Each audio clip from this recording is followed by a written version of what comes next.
Good morning and welcome to Conversations with Anasa. So happy to see you this morning. So let's start with meditation. Take your attention inside and breathe into the space just below your belly button.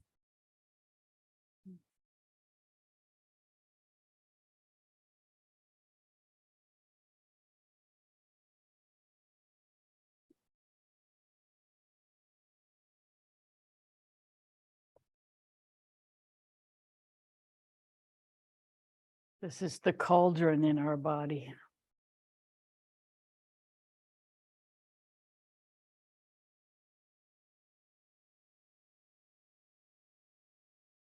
Feel into the space between the breaths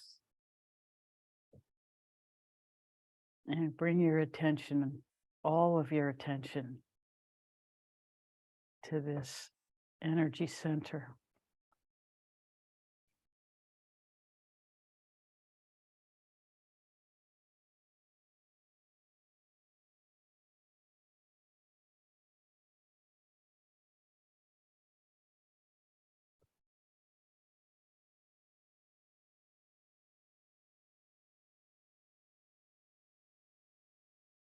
And when you're ready, drop your attention down to the center of the earth.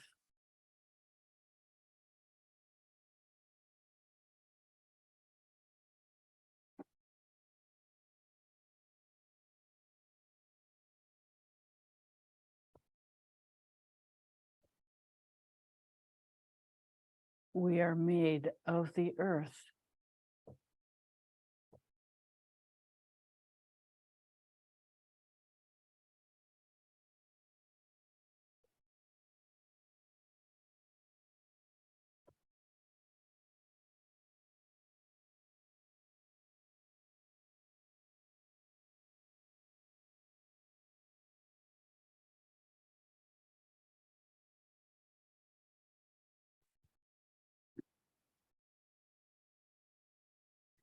Feel the gratitude for the planet in support of our sustained life.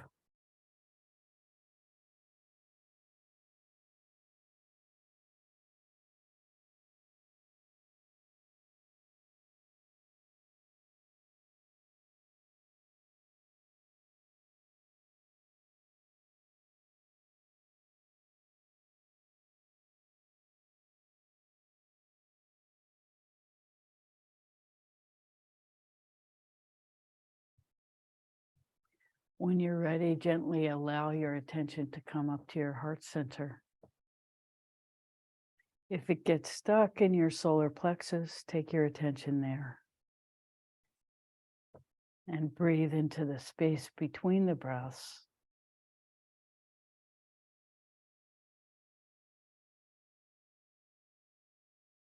As you wait for it to release.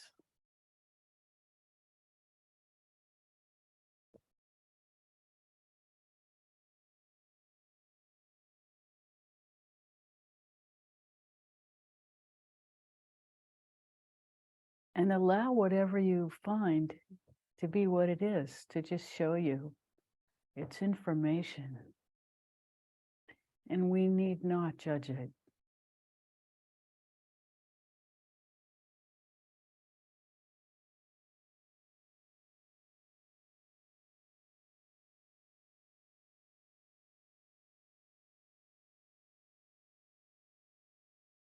Be gentle with the secret part of yourself as it begins to open and rise up.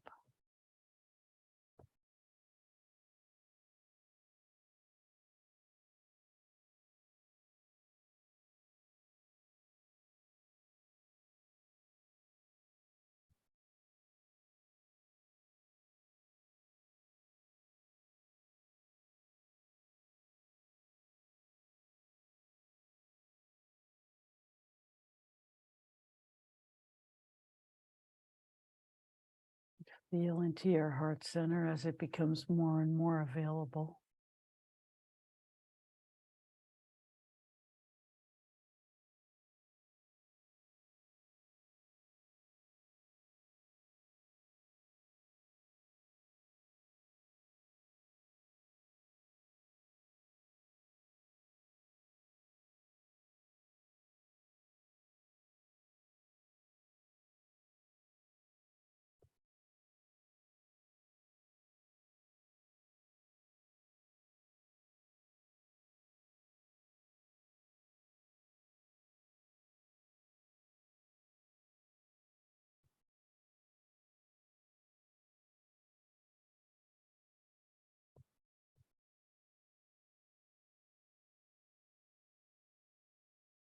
and into your throat center.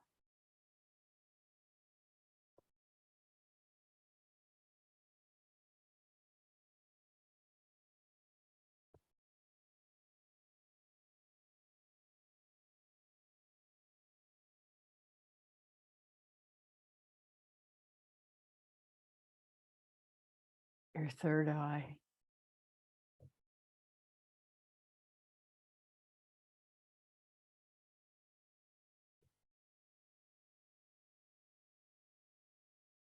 Then feel into the huge flower at the top of your head.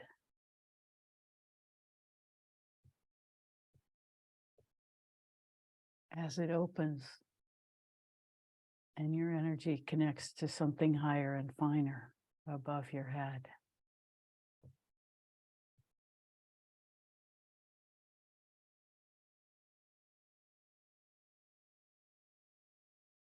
Then feel into the flow coming out the top of your head, descending in 360 degrees, coming down around you, gathering and coming up your spine, your central channel.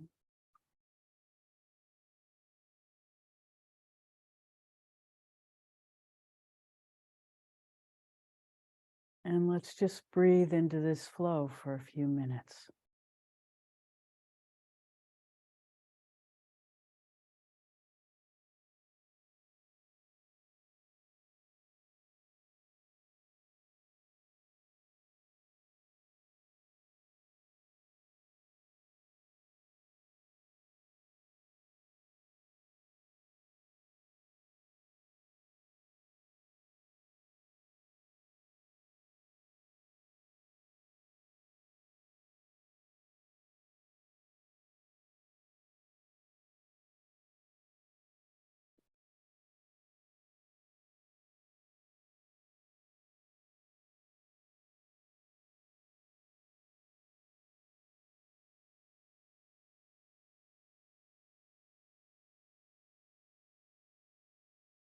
At any point, you can ask to release anything that's not yours.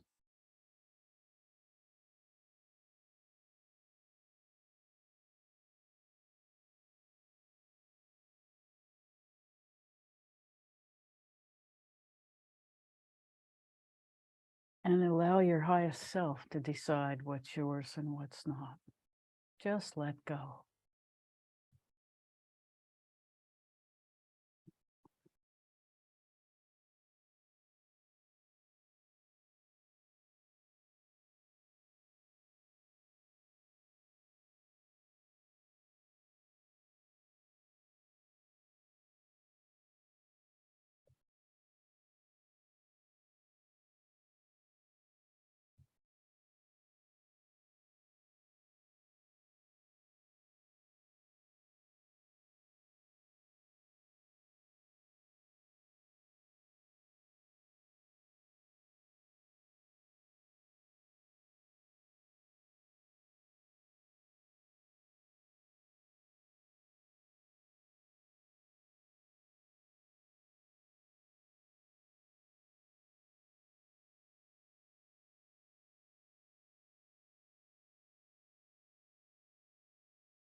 When you're ready, gently open your eyes,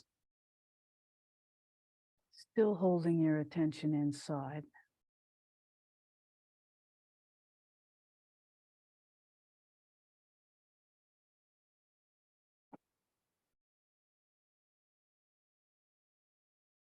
Mm. How may we serve this morning?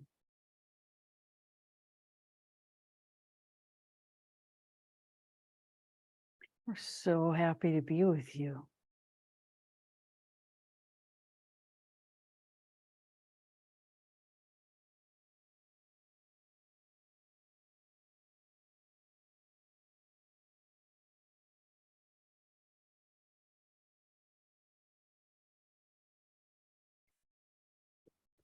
You know, Rebecca's been thinking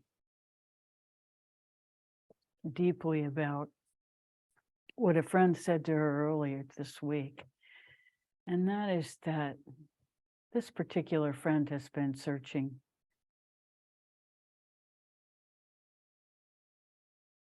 for more than a decade, maybe 2 decades, for spirituality that really serves in all sorts of places. And she said, you know, after all this searching, I've discovered that I'm an ordinary person.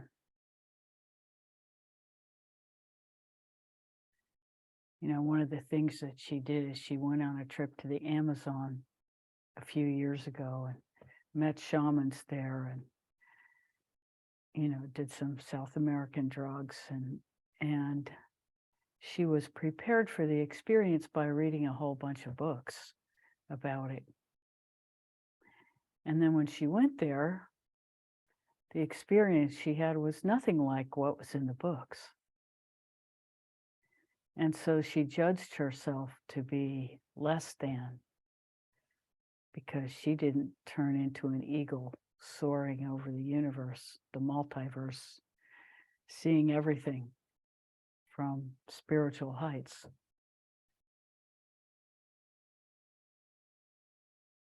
And having had more than one experience like that, she finally realized that just to accept herself as an ordinary person was the most extraordinary thing she could do.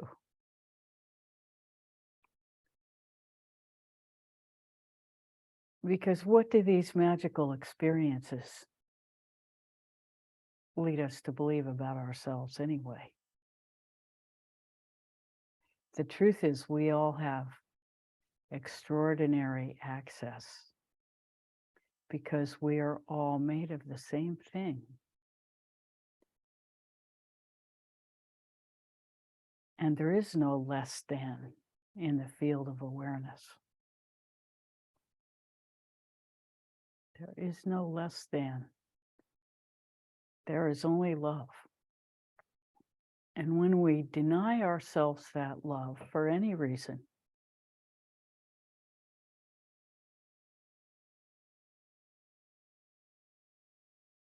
then we are making ourselves less than.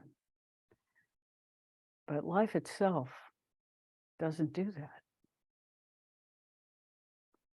Life doesn't judge us. Life is available always. It's we who judge ourselves. And in this discovery of ordinariness, we can actually access what is extraordinary. Because it's not personal.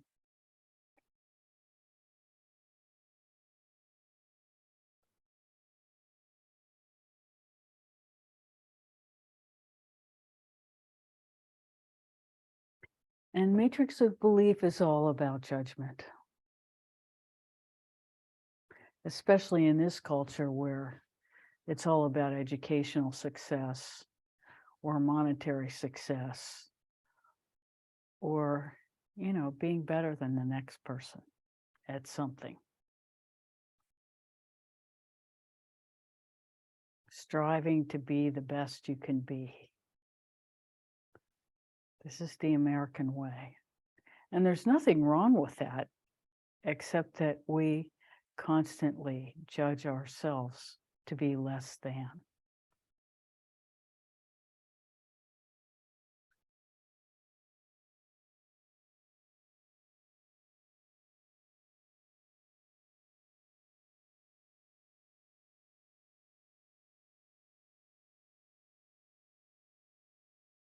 But to have a human life is extraordinary.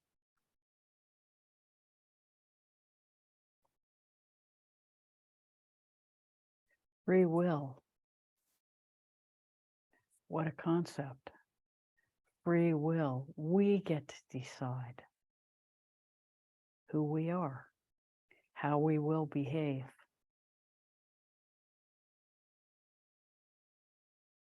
We get to choose something different if we want.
We welcome your questions.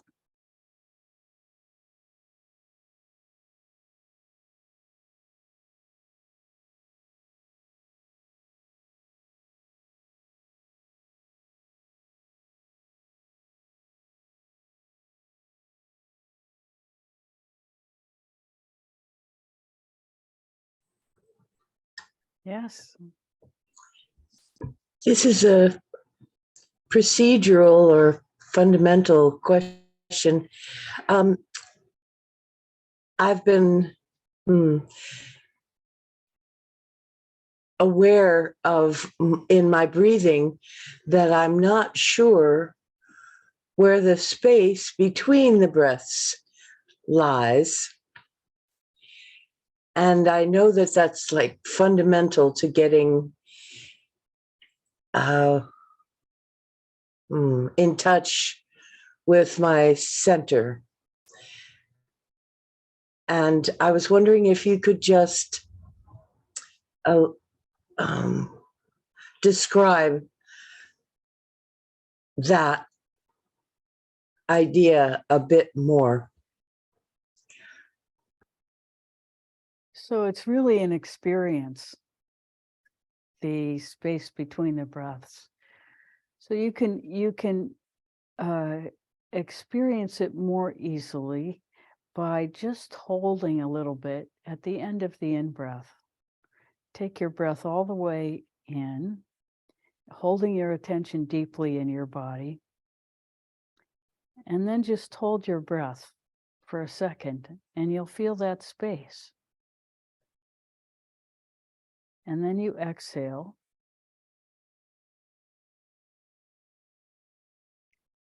And at the end of the breath, just hold that space open for a second. And then you inhale. And that's the space we're talking about.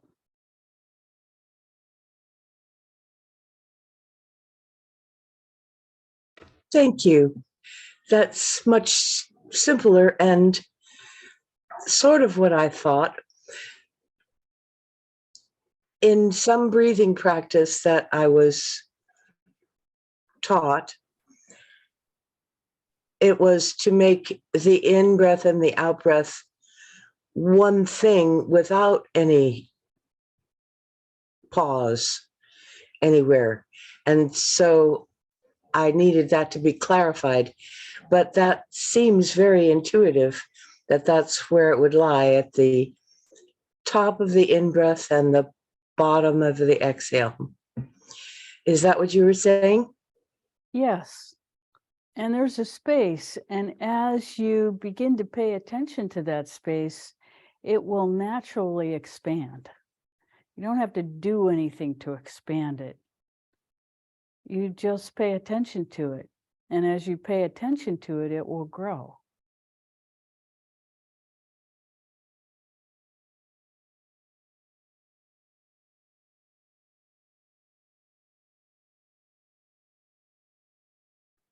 Thank you. And there may even be a point where you stop breathing for, 10 seconds or so, not because you're holding your breath, but just because it naturally stops and shows you that space. And then you'll start breathing again when you're ready.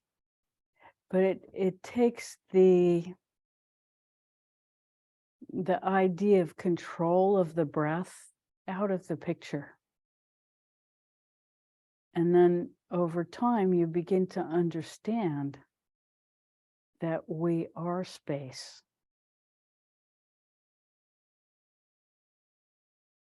What's alive about us is space.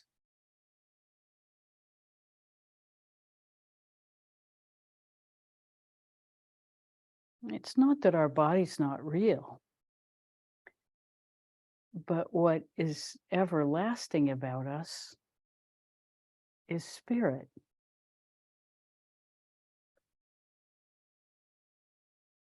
And so it's a way, an unpressurized way, to experience ourselves as that.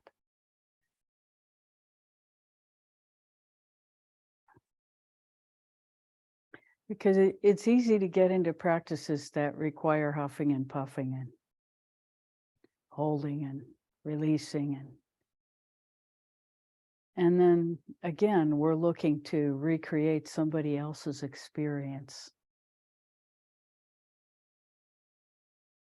But we want to have our own, just the simplicity of ourselves as space.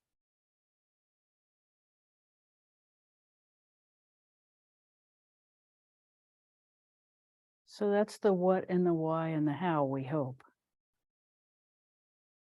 But not with any judgment or pressure or any feeling of, this is the right experience and this is the wrong experience. There's no such thing, because it all changes over time as we practice.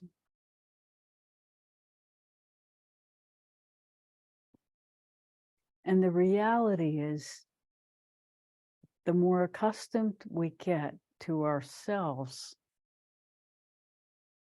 as more than this body, the bigger our experience of our lives.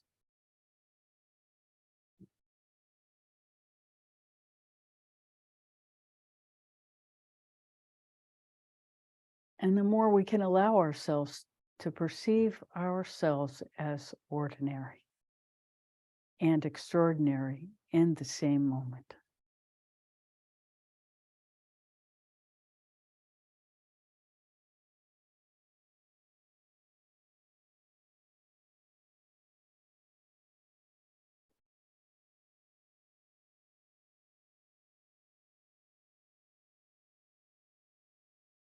Thank you for that question. How may we serve this morning?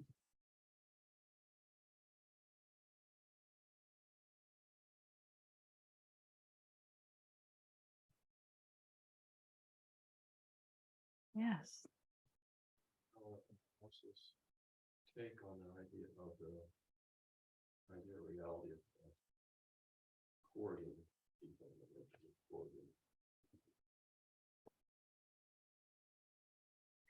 Well, this is very, the question is, what does Anasa think about the idea of cords between people, being courted by someone? And this idea is that when another person concentrates on you, then they form a cord, an energetic attachment to you that can be limiting. Or that when you think of someone else quite intensely, that there is an attachment that you form to them energetically that can be limiting. And we don't exactly talk that way. We talk instead about releasing everything that's not ours, which is the same idea, but without getting into anything complicated about it, like, that we don't want to feed into fear and anxiety about other people and how they're thinking about us. Instead, it's very simply, whatever's not mine, please leave. And that way we don't have to get complicated about it. It's just, if it's ours, we're willing to deal with it. We're happy to deal with it. We're delighted to be shown our own limitations so that we can begin to move beyond it in some way. But in releasing everything that doesn't belong to us, we are naturally decording ourselves. But it's not, there is no malice, there is no judgment, there is no, this person's trying to harm me. It can get so complicated and emotional so quickly that we want that just to not be there. We just energetically release everything that isn't ours to deal with, because we have enough in our daily lives that is relevant to us. And so when other people are including us in their drama without our participation, there's nothing we can do about it except release it from ourselves. We don't have to get tangled up in it. We don't even really have to know it or acknowledge it any more than just saying, whatever's not mine, please leave.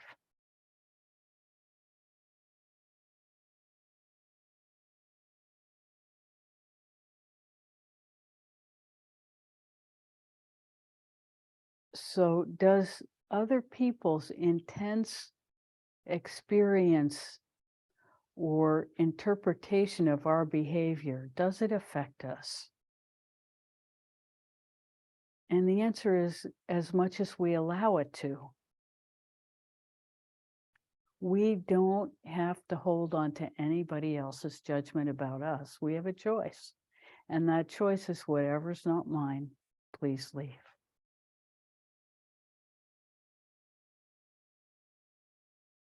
And we move beyond it. And then we begin to understand, when we meet a person who's holding something about us in the future, when we see them and they're still holding on to that, we understand that that is their limitation. Their judgment of us has become their limitation, because think of it, when you're angry at somebody else, who gets hurt? Does your anger hurt them? Absolutely not. Your anger hurts you.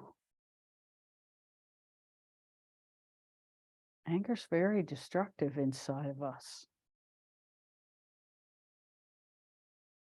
And so when we let go of everything that's not ours, we're talking about that. Or some thought that somebody gave us that we don't want to entertain. Now, when my friend told me that about being ordinary, just my thinking about that, I'm grateful that she said that. So maybe that uplifts her in some way, in validating her opinion. We hope so. But when we let go of everything, we let go of everything.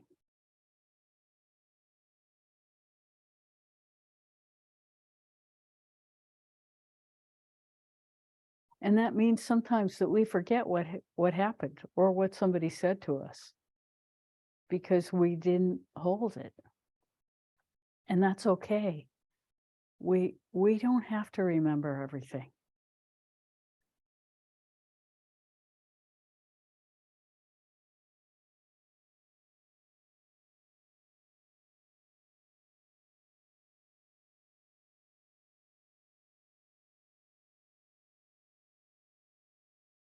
In decluttering ourselves by allowing things to leave, we clear ourselves so that we are able to respond genuinely to the experience that we're having at this moment. And hopefully, we are responding with something close to the interpretation of the reality that's playing out in front of us. Very often, we are responding to that reality as though it's something that we experienced in our past. And it doesn't have anything to do with what's happening in front of us.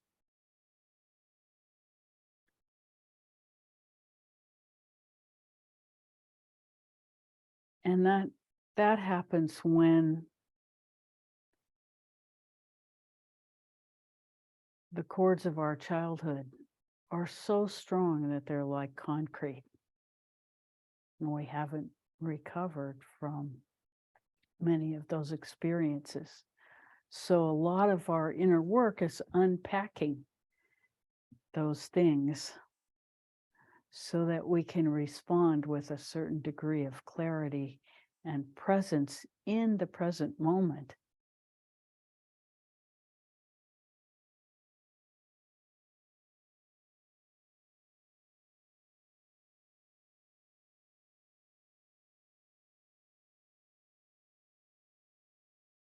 And most of the time, we don't need to identify where those cords came from. If we do need to, our beingness will inform us by telling us where those cords came from.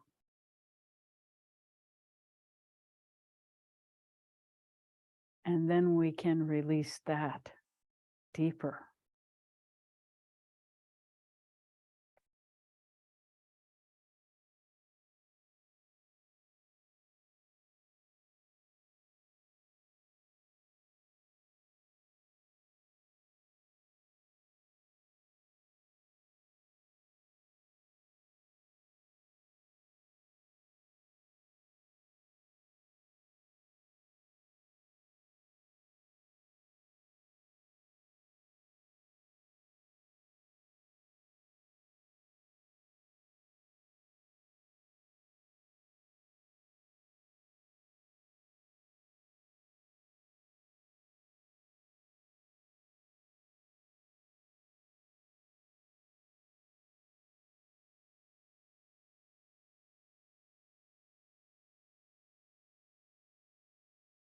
We'll give you an example of those deep cords.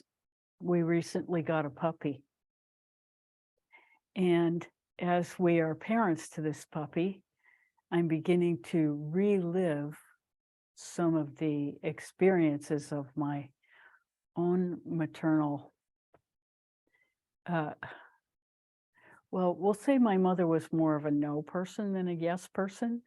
And so as we train this puppy, I'm constantly discovering myself going, no. And I truly want to be a yes person and would have thought that I was before this experience. But it's so interesting to see the no's come up and allow it to pass and then try to be different. And it's teaching me that I was truly right not to have children.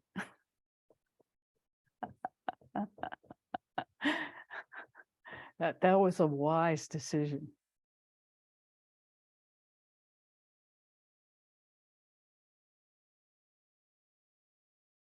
As my astrologer said, it would have been like trying to swim upstream with an anchor around my neck. So we say a prayer for those little beings that didn't come.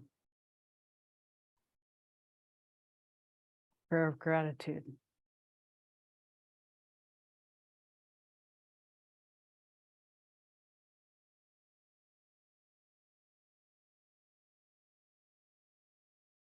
Did that answer your question? Yeah, so I think that's true. I think, uh, but I have noticed with some people who are particularly with that the problem is that they keep on coming back, you know, and how to kind of, you know, Well, there is a practice. should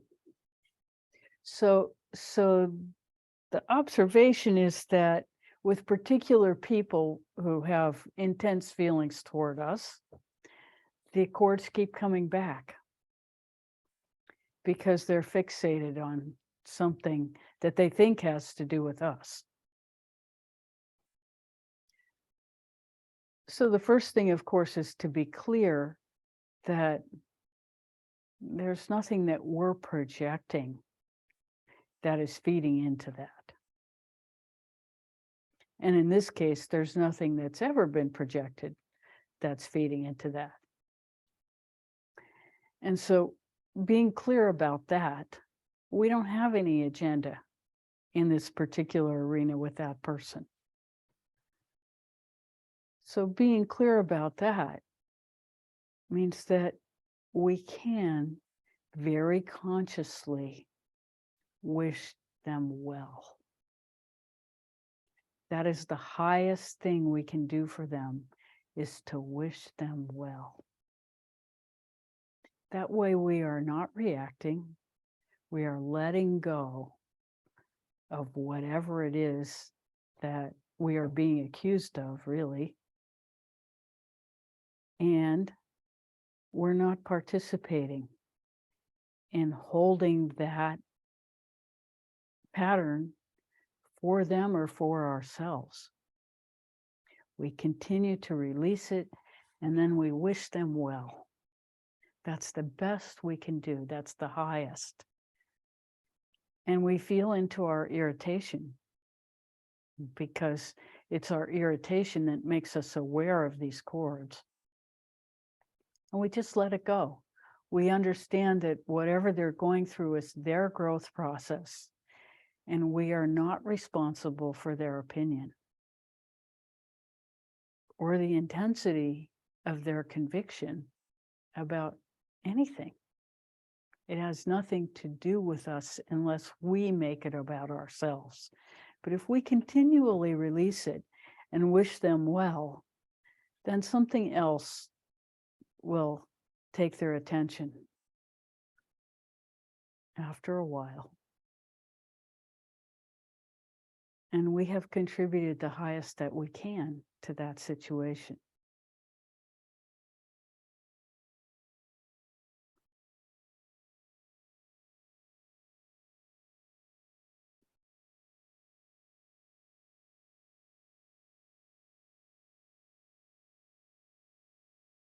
And we can, in those moments, if we don't feel entirely sure, we can ask to be informed and get really quiet,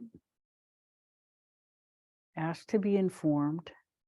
And at some later date, when we're not really paying attention, we're folding laundry or washing clothes or, walking the dog, whatever our daily experience is, at some point, an answer will come.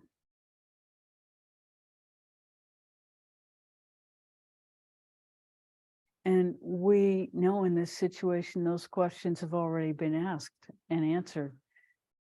There is nothing to do. And once you ascertain that there's nothing that you can do except wish the person well, then every time that pattern reveals itself again, you just wish them well and you drop the whole thing. Just like that. Might happen 4 or 5 times in a day. Wish them well, drop it, wish them well.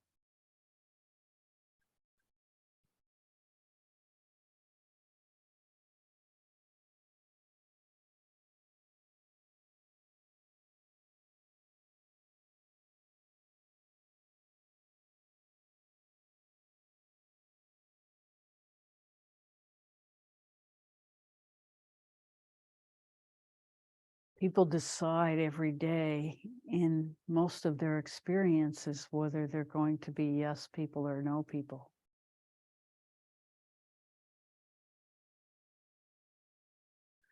Whether we're going to blame ourselves or others,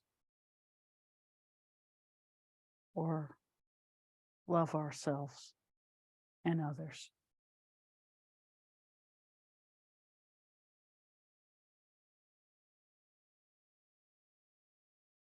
And it is difficult to embrace the path of love.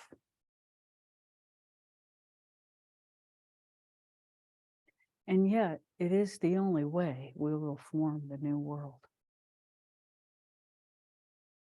inside ourselves.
Vengeance is one of the most harmful, self-harmful behaviors or ideas that we can embrace, because it creates a block in us. It's a hard stop.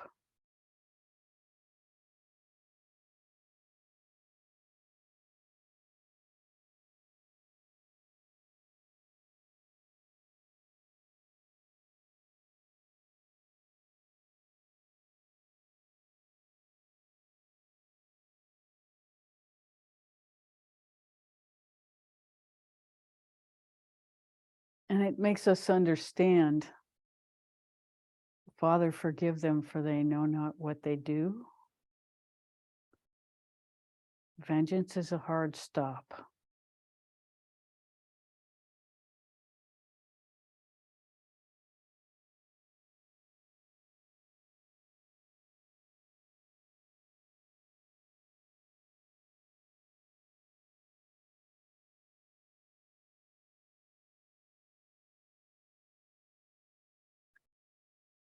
That does not mean that we allow ourselves to be walked on.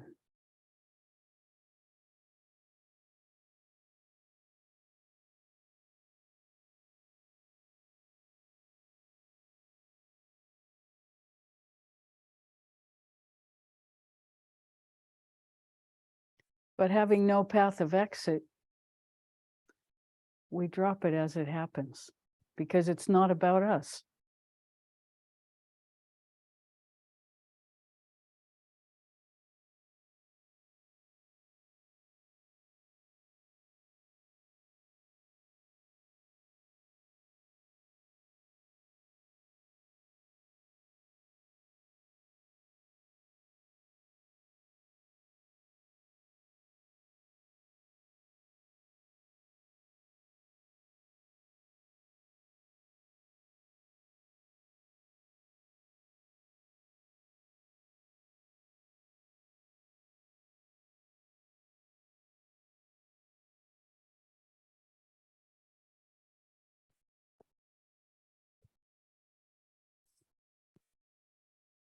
Does that answer?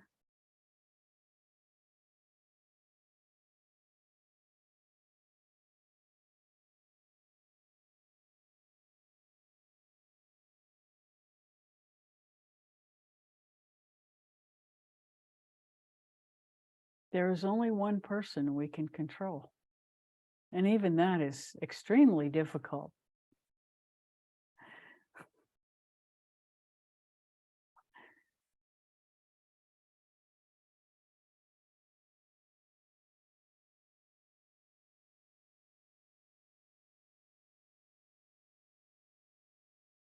And there is only one person we can change.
How may we serve further?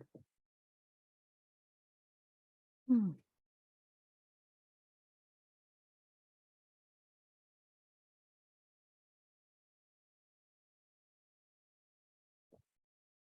So we're going to acknowledge that the 21st is the new year.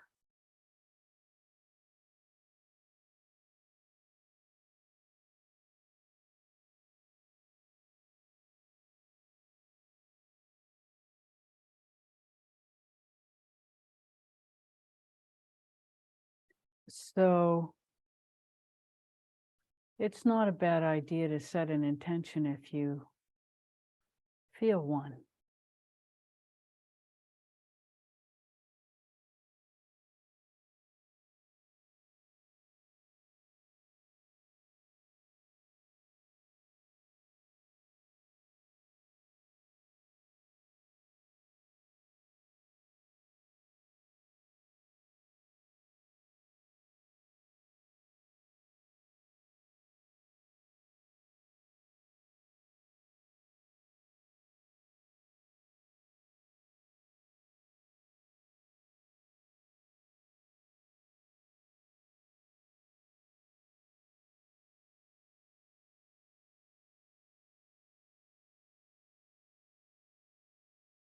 The practice of wishing everyone well, including yourself,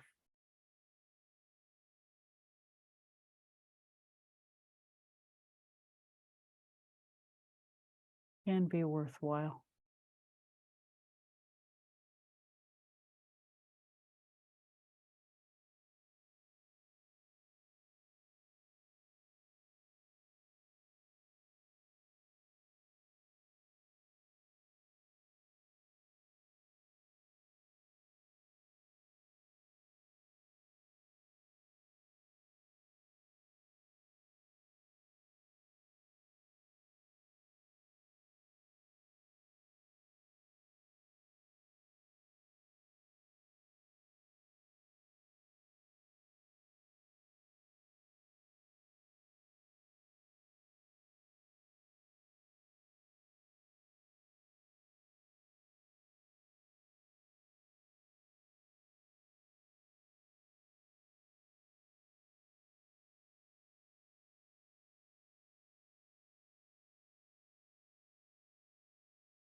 How may we serve further?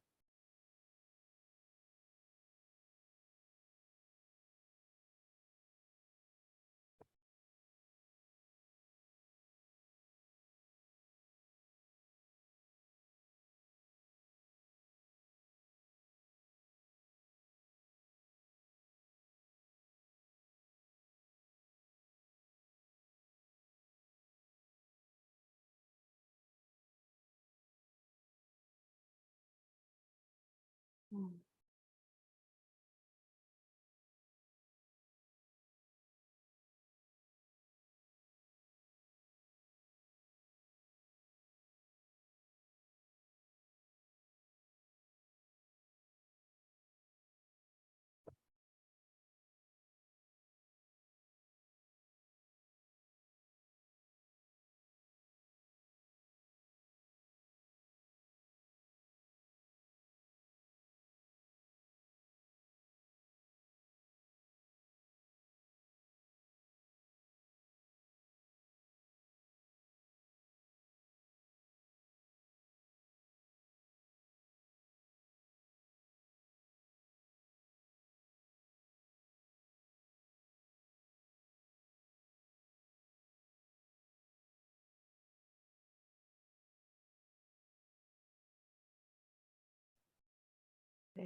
I have kind of a report. It's more of a report.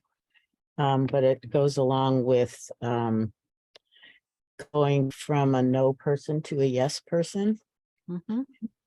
I've known for a really long time that I hold my breath a lot when I'm concentrating, even on small things, when I'm listening, when I'm doing a project, just often. And s- sometimes what makes me remember that is that I start getting dizzy. And then I take a breath and I say, you have to, I say to myself, you have to breathe, you have to remember to breathe. It should be subconscious. You shouldn't have to think it and do it. And so I kind of, got angry with myself a bit for not breathing.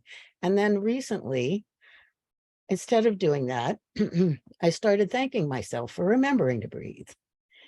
And it actually makes a difference because I'm breathing now more, you know. So that change was actually a big change for me. That's amazing. It's that is a demonstration of allowing. When we appreciate ourselves for making a change, that change gets even more powerful because we have put positive energy behind it rather than making ourselves feel less than. It's just such a clear demonstration of that. Whenever we clamp down on ourselves, you can't do this, we make it worse. When we appreciate ourselves, it's, dog trainer, I'm sort of on dog trainer mode these days, told me a long time ago, ignore bad behavior and reward good. And that really works. Really works. And it works on ourselves. When we find a good thing, keep doing it. Keep doing it. And it will expand. That's your way in.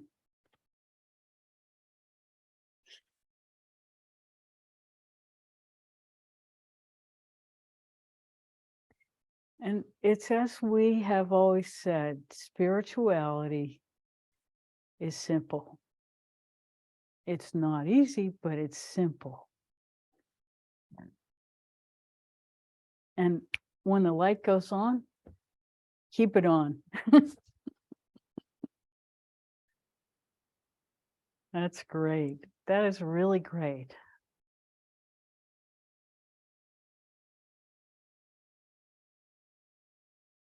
And this happens especially to women all the time. You know, when we were kids, how many times were we told, hold your stomach in? And do you know what that makes you do? Makes you stop breathing. You stop breathing. Because if you breathe, your stomach comes out just naturally if you take a really deep breath. And so all this, you know, maybe it didn't happen to you. It certainly happened to me as a child. It seems like I was constantly being told, hold your stomach in. Which, how can you do that without holding your breath?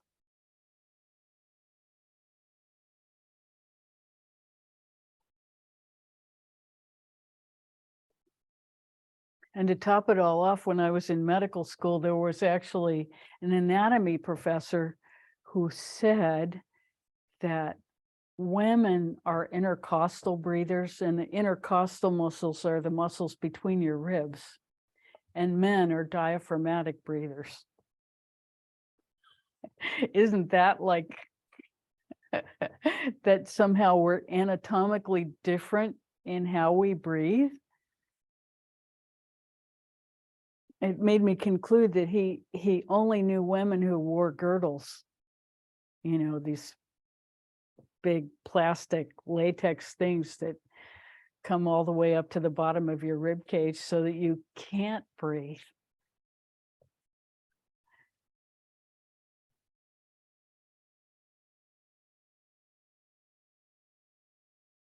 So you know, it's been a cultural thing for women not to breathe.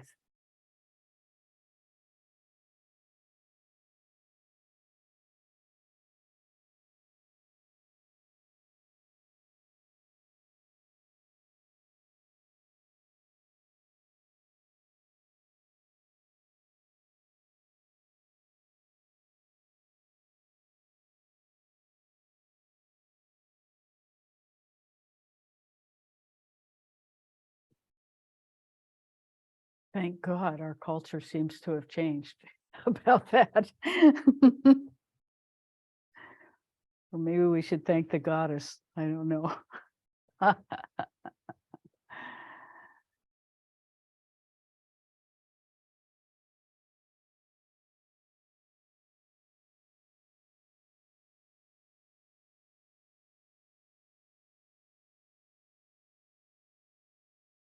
Thank you for sharing that. That's really, really important.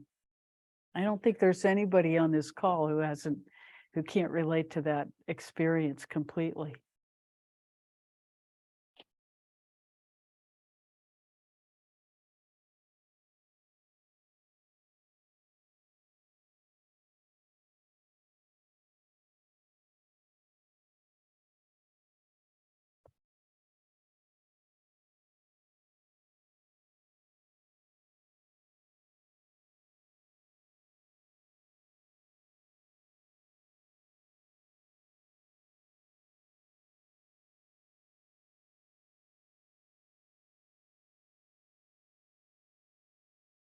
Brenda, anything? Hmm.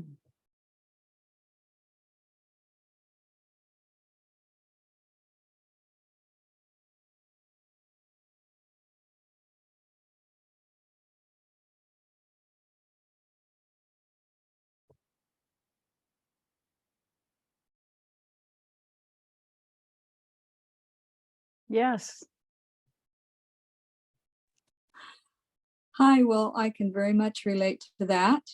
I was a sign painter for 25 years, and I was so rigid. I painted little letters, hours of little letters, and I didn't breathe to do that. So I realized I spent a lot of time restraining myself and not breathing. So that's something, isn't it? Yes.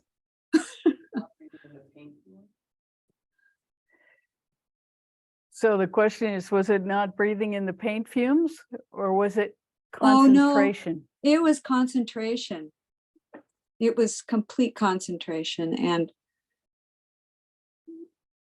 lettering with great skill, but what I had to do that, it really, just put a damper on all of that. And at one point, I found it was difficult to walk the way I locked my knee in. And so I had to get an orthotic, but why I stuck with that, I don't know. I became very skilled, but yeah, I basically had to retrain my body. So that's a little extreme, but I get that. I get that message really Well, deeply. I think all of us did extreme things in trying to become Isn't it true? someone in the world. All It's- of us have done that. It's really true. And It really is. we've done it enough that that's why we're on this call. We really want something different because Absolutely. we have achieved, and it didn't Mhm. give us what we hoped. Oh my gosh. No. Yeah, Yeah. being really good at something is a valuable experience because it teaches us that being really good at something doesn't exactly give us what we're looking for. No. No. And then we Sure. discover, maybe we're looking for something different than just being competent. I mean, being Definitely. competent at something, mastery of something is so valuable Yeah. because it shows us exactly where mastery takes us, Yeah. unless we're trying to master ourselves. Yeah. Absolutely. Yes. And that it's really, really valuable. Yeah. That mastery. Well, Because I just want to thank you for discussing that, and I had to speak into that. 'Cause oh that yes, was pretty powerful. yes. Yeah. And we don't even know we're doing it in the No. service to our mastery. Yeah. No, we don't. Well, it makes total sense. You have to stop breathing so that your body doesn't move when you're making something exacting. Yeah. Yeah. It would be interesting to go back to that with the breath and see what would happen if you incorporated your breath into the stroke. Right. Well, You would I've Go been ahead. able to do that with painting and expressing myself. As a matter of fact, when I'm out in nature, and I'm doing artwork, I get so overcome with the feeling of flow in my body. It's so obvious, and I just have to stop and look around and acknowledge what's there for me. So that has really been, it doesn't happen all the time, but I know it's there and I can feel it whether I'm outdoors or indoors when I'm doing that. So that's a recognition of, and I've just reminded myself of that. I haven't been painting lately, but I just reminded myself of that, how just incredible that is. That's when I feel the most alive, actually. Wow. So So you've discovered I the other I end of that restriction. I have, I believe I have, and it's so, it just makes me stand back and just look around and go, wow. Thank you. That's amazing. Yeah. That's completely, what we were talking about in the beginning about being ordinary, Yeah. and the extraordinary can show itself. Yeah, it's really true. So I'm Magic. grateful for the conversation because I didn't realize I was going to talk about that as well. It just they go together. Yeah, they go together. So thank you.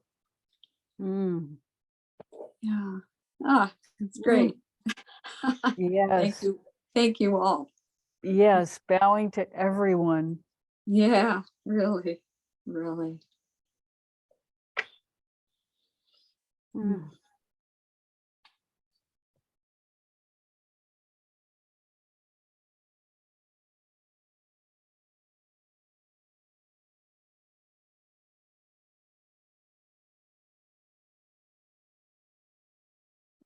Gratitude for the capacity to breathe.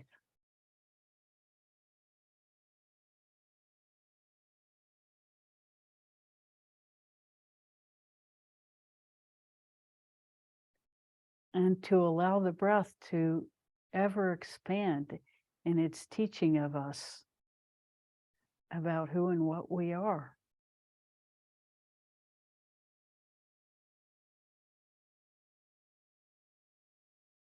Mm.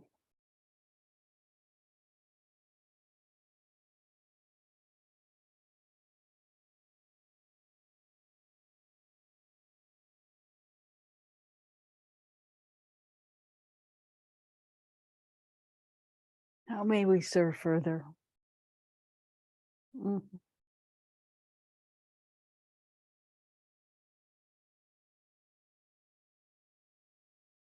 Looking at your faces is so fulfilling.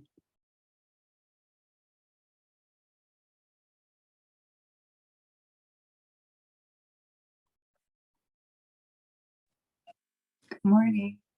Good morning. I was just thinking, carrying that thread forward, that how important the breath is for processing our emotions, and how often we hold our breath when we have an uncomfortable feeling.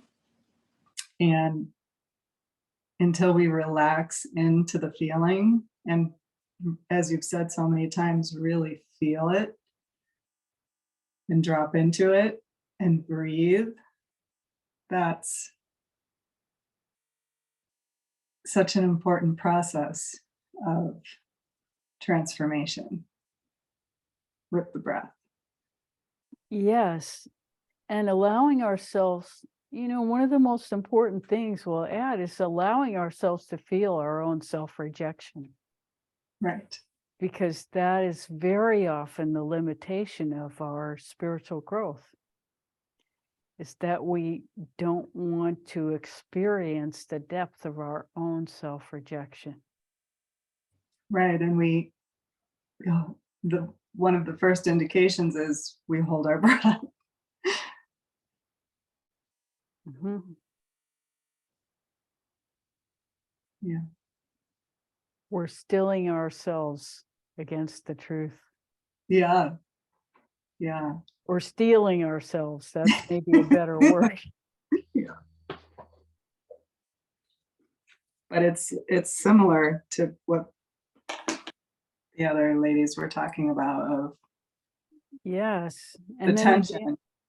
then the dam breaks. that it does. Hopefully, right? So anyway, I just wanted to share that. No, that is so beautiful. And It's the children truth. do that when they get upset. When they start to cry, they hold their breath too. So it's really interesting to think about how important the breath is in so many Oh, areas. yes. And those heart-wrenching sobs, that's Yeah. when you're stuck in between. Yes. Yeah. Yeah. Just to breathe and let it go. Yeah. Thank you. Thank you. Thank you so much for sharing.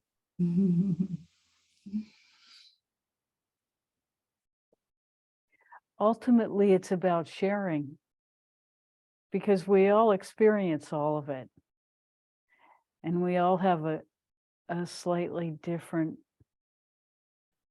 unique way of expressing it. And we all take it in slightly differently. So to have a dialogue is so freeing.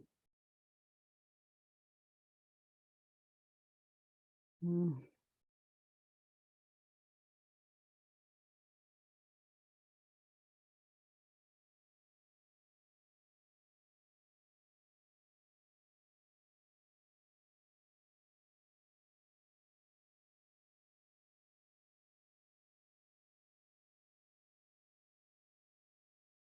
Well, it seems we're all sort of naturally falling into meditation at this point, so we might as well just let nature take its course.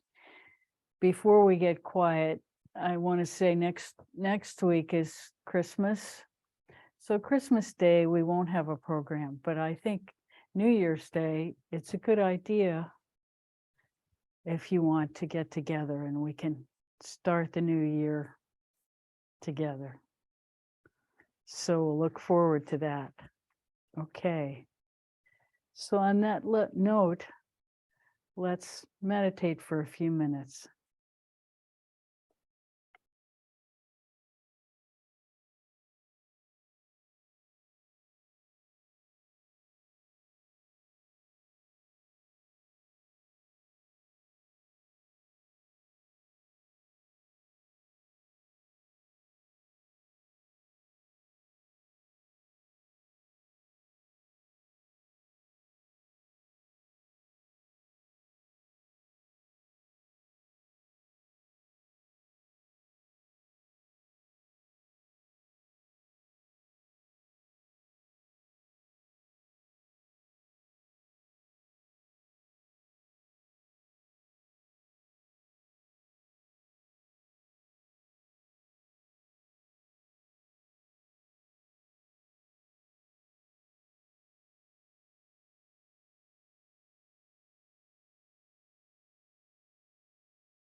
Thank you so, so much for being here today. Mm. What a great gift to be with you.